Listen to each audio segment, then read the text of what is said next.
ಸ್ನೇಹಿತರೆ ನಮಸ್ಕಾರ. ಹೇಗಿದ್ರೆ ಎಲ್ಲರೂ? ಬಿಗ್ ಬಾಸ್ ವೀಕ್ಷಕರಿಗೆ ಇವತ್ತು ಒಂಥರ ಕುತೂಹಲದ ದಿನ.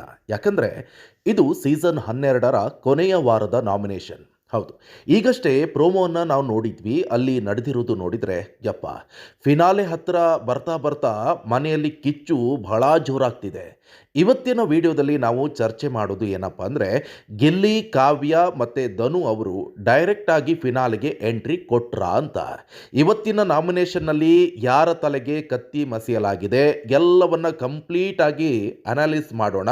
ವಿಡಿಯೋ ಕೊನೆ ತನಕ ನೋಡಿ. ಹಾಗೆ ನಮ್ಮ ಚಾನಲ್ಗೆ ನೀವು ಹೊಸಬರಾಗಿದ್ದಲ್ಲಿ ದಯವಿಟ್ಟು ನಮ್ಮ ಚಾನಲನ್ನು ಸಬ್ಸ್ಕ್ರೈಬ್ ಮಾಡಿ.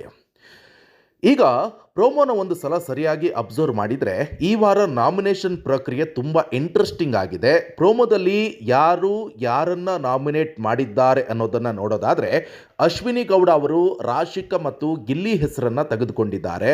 ಧ್ರುವಂತ್ ಅವರು ರಕ್ಷಿತಾ ಮತ್ತು ರಘು ಅವರನ್ನು ನಾಮಿನೇಟ್ ಮಾಡಿದ್ದಾರೆ. ರಾಶಿಕಾ ಅವರು ರಕ್ಷಿತಾ ಮತ್ತು ಅಶ್ವಿನಿ ಗೌಡ ಅವರಿಗೆ ಟಾರ್ಗೆಟ್ ಮಾಡಿದ್ದಾರೆ. ನಮ್ಮ ಕಾವ್ಯ ಅವರು ರಘು, ರಕ್ಷಿತಾ ಮತ್ತು ಧನು ಹೆಸರನ್ನು ಹೇಳಿದ್ದಾರೆ. ಇಲ್ಲಿ ಗಮನಿಸಬೇಕಾದಂಥ ವಿಷಯ ಏನಪ್ಪ ಅಂದರೆ, ಅಶ್ವಿನಿ ಮತ್ತು ಧ್ರುವಂತ್ ಅವರಿಗೆ ಅತಿ ಹೆಚ್ಚು ವೋಟ್ ಬಿದ್ದಿದೆ. ಅಂದರೆ ಅವರು ಈ ವಾರ ಡೇಂಜರ್ ಝೋನಲ್ಲಿ ಇರೋದು ಪಕ್ಕ ಅಂತ ಆಯಿತು. ಇಲ್ಲಿ ಒಂದು ದೊಡ್ಡ ಟ್ವಿಸ್ಟ್ ಇದೆ. ಅದೇನಪ್ಪ ಅಂದರೆ, ಪ್ರೋಮೋದಲ್ಲಿ ನಾವು ನೋಡಿದ ಹಾಗೆ ಕಾವ್ಯ ಅವರ ಹೆಸರನ್ನು ಯಾರೂ ಕೂಡ ನಾಮಿನೇಟ್ ಮಾಡ್ತಿರೋ ಹಾಗೆ ಕಾಣಿಸ್ತಾ ಇಲ್ಲ. ಯಾರೂ ಕೂಡ ಕಾವ್ಯ ಅವರನ್ನು ಈ ವಾರ ಹೊರಕ್ಕೆ ಕಳಿಸೋಕೆ ಇಷ್ಟಪಡ್ತಿಲ್ವೋ ಅಥವಾ ಅದು ಅವರ ಗೇಮ್ ಪ್ಲ್ಯಾನೋ ಗೊತ್ತಿಲ್ಲ.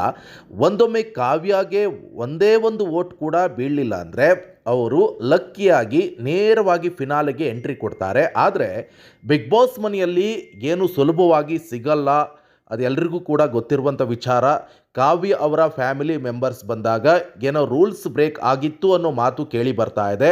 ಆ ಕಾರಣಕ್ಕೆ ಬಿಗ್ ಬಾಸ್ ಏನಾದರೂ ಕಾವ್ಯ ಅವರಿಗೆ ಡೈರೆಕ್ಟ್ ನಾಮಿನೇಷನ್ ಶಿಕ್ಷೆ ಕೊಡ್ತಾರಾ ಅಥವಾ ಧನು ಅವರು ಕ್ಯಾಪ್ಟನ್ ಆಗಿರೋದ್ರಿಂದ ಅವರಿಗೆ ಇರುವಂಥ ಸ್ಪೆಷಲ್ ಪವರನ್ನು ಬಳಸಿ ಕಾವ್ಯನ ಸೇವ್ ಮಾಡ್ತಾರಾ ಅಂತ ನಾವು ಕಾದು ನೋಡಬೇಕಾಗತ್ತೆ.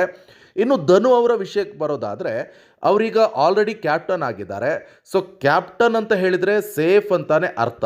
ಅವರು almost finale seat already book ಮಾಡಿದಂತೆ ಕಾಣಿಸ್ತಾ ಇದೆ.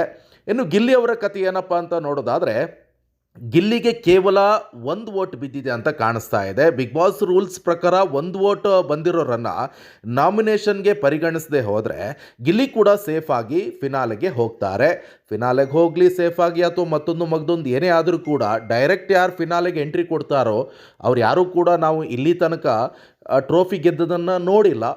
ಆಲ್ಮೋಸ್ಟ್ ಹೊರಗಿಂದ ಹೋದವರೇ ಟ್ರೋಫಿಯನ್ನು ಗೆಲ್ತಾರೆ ನೋಡಿ. ಅದು ಈಗಾಗಲೇ ಗಿಲ್ಲಿ ಕೂಡ ಗೆಲ್ತಾನೆ ಅಂತ ಸಾಕಷ್ಟು ಜನ ಹೇಳ್ತಾ ಇದ್ರು. ನಿಮಗೆ ಯಾರು ಗೆಲ್ಲಬೇಕು? ಗಿಲ್ಲಿನ, ರಕ್ಷಿತಾನ, ಅಶ್ವಿನಿ ಗೌಡನ, ಯಾರಂತ ನೀವು ಕೂಡ ನಿಮ್ಮ ಫೇವ್ರೇಟ್ ಯಾರಿದ್ರು ಅವರ ಹೆಸರನ್ನ ಕಮೆಂಟ್ ಬಾಕ್ಸಲ್ಲಿ ತಿಳಿಸಿ.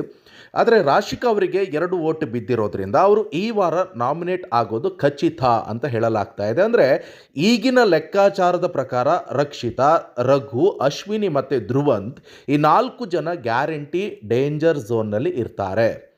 ಮತ್ತೊಂದು ಮುಖ್ಯವಾದ ವಿಚಾರ ಏನಂದರೆ, ರಾಶಿಕಾ ಅವರು ಪ್ರೋಮೋದಲ್ಲಿ ಒಂದು ಮಾತನ್ನು ಹೇಳ್ತಾರೆ.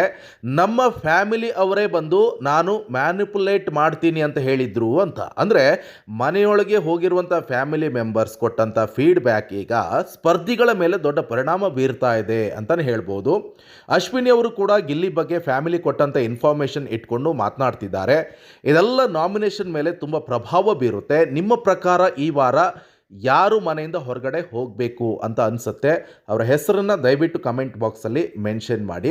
ಒಟ್ಟಿನಲ್ಲಿ ಈ ವಾರದ ನಾಮಿನೇಷನ್ ದೊಡ್ಡ ಧಮಾಕನೆ ಸೃಷ್ಟಿ ಮಾಡೋದ್ರಲ್ಲಿ ಸಂಶಯ ಇಲ್ಲ. ಇವತ್ತಿನ ಎಪಿಸೋಡ್ ನೋಡಿದರೆ ಕಂಪ್ಲೀಟಾಗಿ ಯಾರ್ಯಾರು ನಾಮಿನೇಟ್ ಆಗಿದ್ದಾರೆ ಅನ್ನೋದು ಪಕ್ಕಾ ಆಗುತ್ತೆ. ಆದರೆ ಅದರ ಅಪ್ಡೇಟ್ ಕೂಡ ನಾನು ನಿಮಗೆ ತಲುಪಿಸ್ತೀನಿ. ಇವತ್ತಿನ ಈ ವಿಶ್ಲೇಷಣೆ ನಿಮಗೇನಾದರೂ ಇಷ್ಟ ಆಗಿದರೆ ಲೈಕ್ ಮಾಡಿ, ಬಿಗ್ ಬಾಸ್ ಅಭಿಮಾನಿಗಳ ಜೊತೆ ಶೇರ್ ಮಾಡಿ, ಮರೆಯದೆ ನಮ್ಮ ಚಾನಲನ್ನು ಸಬ್ಸ್ಕ್ರೈಬ್ ಮಾಡಿ. ಮತ್ತೆ ಸಿಗೋಣ ಮುಂದಿನ ವಿಡಿಯೋದಲ್ಲಿ. ಜೈ ಹಿಂದ್, ಜೈ ಕರ್ನಾಟಕ ಮಾತೆ. ನಮಸ್ಕಾರ.